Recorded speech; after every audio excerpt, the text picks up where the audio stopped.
Hello there. This video is about an experience of mine, but not a real one. I always had some issues with some nasty nightmares over the years. If I can remember it clear, I try to write it down and draw it as fast as possible, while the details are still fresh inside my head. I put some stories in my book. If you're interested, you can check the video out as well. But anyway, enjoy my story. For some reason or another, I was friends with people I don't know. All of them were heavily disabled. Every day they went together to some kind of hospital.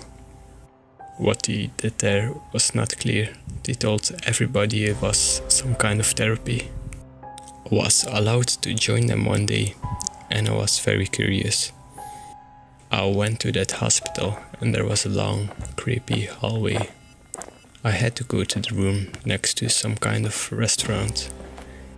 Everybody was standing there in a circle, all staring and standing very still. There was something with a white blanket over it. There was a rope connected to something underneath. The rope was connected to a pulley on the ceiling. They asked me to hold the rope, and so I did.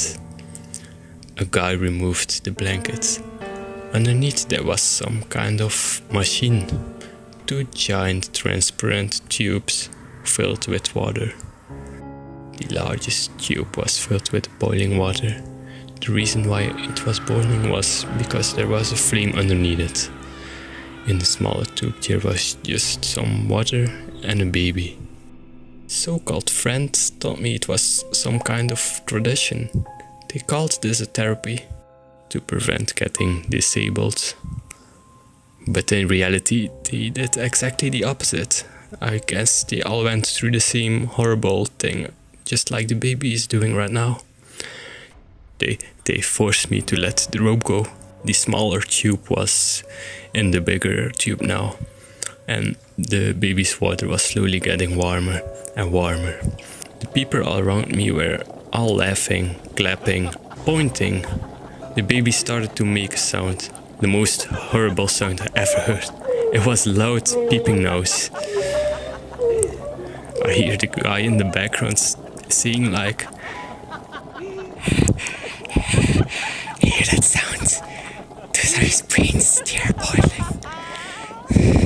His legs will be paralyzed soon." Out of fear, I ran to the restaurant to get some help.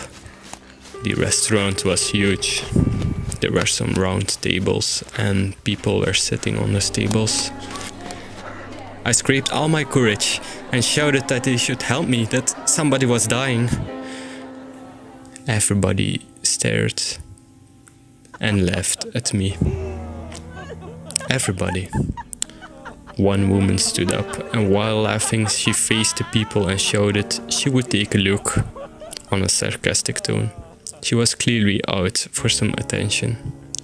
But when she saw what was going on, she turned pale and seemed shocked.